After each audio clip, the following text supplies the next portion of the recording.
on gradients, but it's a bit different to the gradients we've looked at before, because the gradients we've looked at before have always been straight lines, and we've used this formula. We've said that the gradient, called m here, is this triangle y over triangle x, which is said delta y over delta x, and it's the change in y over the change in x, so the change in the y-axis on a graph, those values, and over the change in the x values on your graph. But now we're going to look at an example of finding gradients that aren't necessarily on straight lines, and the first one we're going to do is finding the average gradient. So here I have an xy axis graph, and I've plotted a line here, and this will be labelled as something and something, and they might say work out the average gradient between 2 points.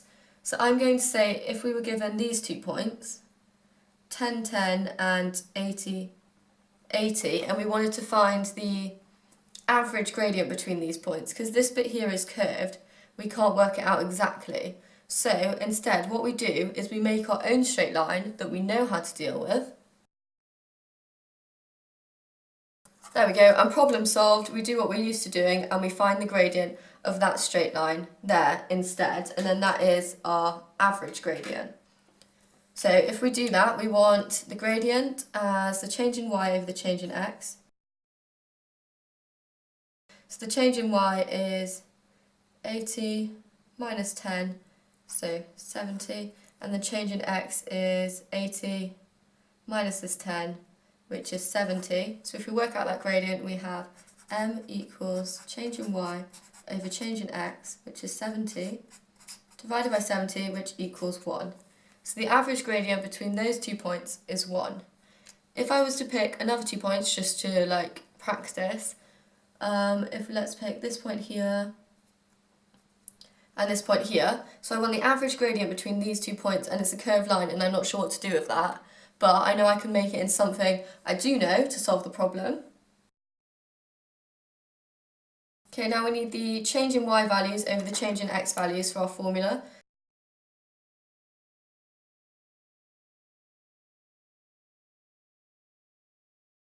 $80. So now our formula for this, m equals change in y over change in x, is going to be 60 divided by 80, which is 6 over 8, which can be cancelled to... And we know it's positive because it's going in a positive direction. So number 2 is estimating a gradient at a point. So let's say I have this line here, and first thing we notice is it's not a straight line, and it's asking me to estimate the gradient at maybe a coordinate or something. So I'm going to take this point here, minus 80, 90. For our equation of the gradient, we have change in y over change in x, but that, for the straight line and the one we just created, requires having 2 points because it has a change. And when you only have a single point, so if we're estimating at a single point, we don't have a change in y or a change in x because we're just at 1 point. So what we do here instead is we draw a tangent to the line at that point and then work out the gradient of that straight line instead. So a tangent at that point, a tangent is a line that just touches the curve. So now, if I work out the gradient of this straight line, and we know how to do that, then that is the estimated gradient at that particular point. It's not perfect because it's an estimate.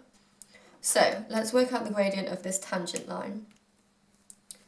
Let's pick 2 points on the line. Let's go here and here. If we look at the change in y values,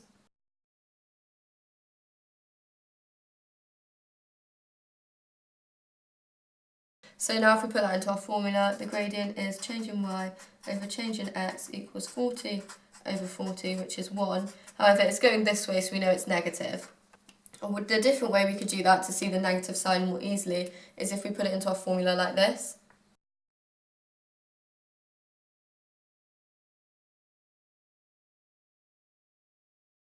If we put into our formula like this, we've got the change in y values as y2 minus y1, x2 minus x1, and then you write out these 2 points, so we can say this is point 1, so minus 60, 70, so that's x1, y1, and then this other point here is minus 20, 30, so that's x2, y2. So if we put those values in. So y2 is 30, minus y1 is minus 70, over x2 is minus 20, and then we've got minus x1, which is minus 60, so minus 60. So let's work that out. 30 subtract 70 is minus 40, and minus 20, and then this is going to become a plus 60, becomes 40, so that is negative 1. So that's where you get the negative from, and the fact it's sloping that way. So that's how you'd estimate a gradient at a particular point if it isn't on a straight line.